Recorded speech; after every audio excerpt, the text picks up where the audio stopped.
Gambling has taken the world by storm. It was only legal in Nevada until 2018, and now almost 30 states. If we look at in 2024, the sports betting revenue, New Jersey, $48 billion in handle, 3.6 billion in revenue, and then 506,000. I'm all for legalization gambling. So many taxes. I mean, it's fun to play. Obviously, it could hurt people, but me and my friends like to go gambling here and there. Of course, it's a little fun thing. Only bet what you can lose for sure. And New York, as we see, $39 billion in handle. So New York and New Jersey. New Jersey is one of the smaller states, but Atlantic City, casinos, it's always been relevant there. Nevada third, Vegas. I mean, everyone knows about Vegas. Illinois fourth, 30 billion in handle. Pennsylvania, 28 billion in handle. Colorado, 16 billion in handle. Indiana, 15. Just go down the list. Absolutely crazy. And with this comes a price because fans are screaming at athletes. Athletes are even gambling behind the scenes, won't even know. Shohei Ohtani, this was one of the biggest stories last week. He fired his interpreter. He somehow lost $4.5 million. What? How does that happen? $4.5 million, all gone from his bank account. There's an article published by The Athletic. This guy's been hoodwinking the MLB all along. He claimed he went to UC Riverside and University, no record that he was there. Absolutely crazy. Nobody even really knows his age. He said he was the Red Sox interpreter for Hideki Okajima during the pitcher's time with the team. And they're like, no, please, no, we've thoroughly checked our files and we're sure this guy was not our interpreter. So that's just crazy to think about. So he fired him, and Shohei, the whole thing seems fishy. If you watch his press conference with the Dodgers the other day, he's like, "Oh, I don't know. I didn't even know he was betting stuff." They're investigating all the accounts.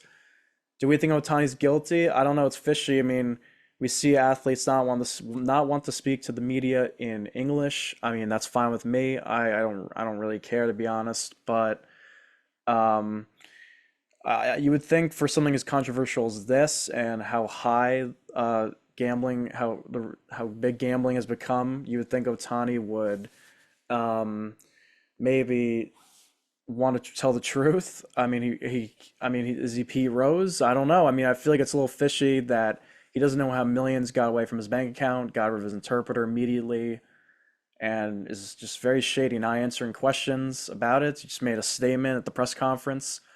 So that is crazy to think about. Shohei, we don't know what's gonna happen with him.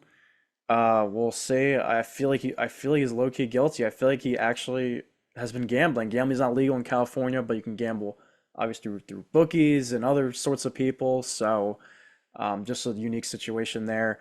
And then we saw Jonte Porter. Woj tweeted he's getting investigated. If you read an article, so it says he played 19 minutes, 2 days, scored 12 points, 7 rebounds, 3 assists, and he just and on March 20th against the Sacramento Kings, Porter played just 3 minutes before exiting because what the Raptors said was an illness and did not return.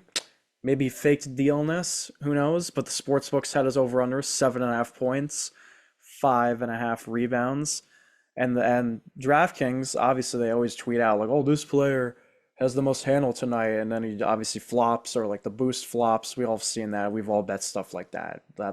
I always personally get scared when the guy I bet his over or under is the most bet thing in a sports book, because most of the time that will be rigged and you'll probably lose, or an unexpected illness will happen, as we hear with the Jonte Porter situation.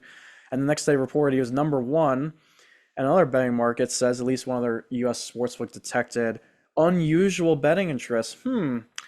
What could that be? Maybe he bet 20 grand or more on his own props. That's the only explanation I would think. I mean, unless people are just friends with him and like, "Yo, Jonte, like you gotta suck for me tonight." And maybe it wasn't Jonte placing the bets, but his friends were placing the bets on him. It's possible. So a sportsbook industry source told ESPN that multiple betting accounts were attempted to bet large amounts, upwards of 10 to 20,000. on Porter's unders like in the January game against the Clippers. Betting limits and are typically 1,000 to 2,000. So how is he betting 20,000? They only most places don't let you get that much money down unless you're losing better. So maybe this guy's just a degenerate and loses all the time. Whoever placed the bet. Another funny thing, TSN Sports tweeted, Bruce Brown said he paid Jonte Porter 10K for number 11 jersey number. I thought he was gonna ask for more. So this guy just he was the one who placed the 10K bet. He's like, oh, now I got 10K because I gave up number 11 to Bruce Brown. Let me go place a bet myself and just pretend I'm sick. I mean, that's very possible.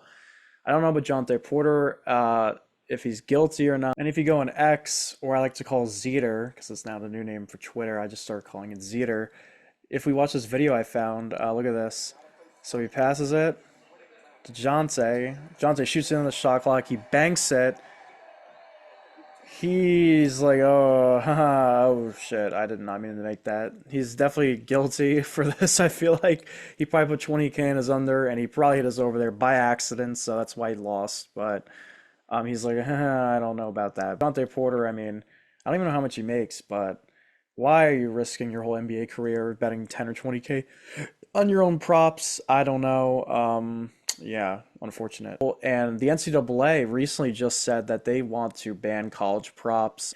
Yeah, so there's probably be way more stories of this coming out. I feel like Otani's low-key guilty. I mean, comment down below what you think. Jonte Porter, he might be guilty too, for all we know. So just a really interesting situation. We saw Calvin really get banned for a year from gambling on his own team and other teams. Even if you place one parlay, your career, you get suspended a year, your career's in jeopardy. Gambling's almost legal in every state. People just want to have fun. People think they can make quick money off sports. It's very hard to gamble. I mean, you have to win like 55% of your bets to actually be a winning bettor. So just it's just crazy all around. So like I feel like he won't get banned. He's the best player. LA, huge market. A lot of people think the Dodgers are going to be good. He's the face of the game, but Stephen A said he can't be the face because he doesn't speak English. Well, maybe he has a point. He's going to have to speak English soon at these press conferences to answer our questions. If he is losing millions and millions of dollars, I mean, he can afford to lose it. I mean, I don't really care what Shohei does with his money. Nobody cares. Just crazy, and we'll just have to wait and see on the ruling. So, thank you guys for watching. First video on my channel. Gonna do some more stuff like this, in-depth analysis and stuff in pop culture. Like and subscribe. Not always gonna be sports, just I couldn't get away. I like to gamble. A lot of my friends like to gamble. We'll see what happens to these guys, and yeah, thanks for watching.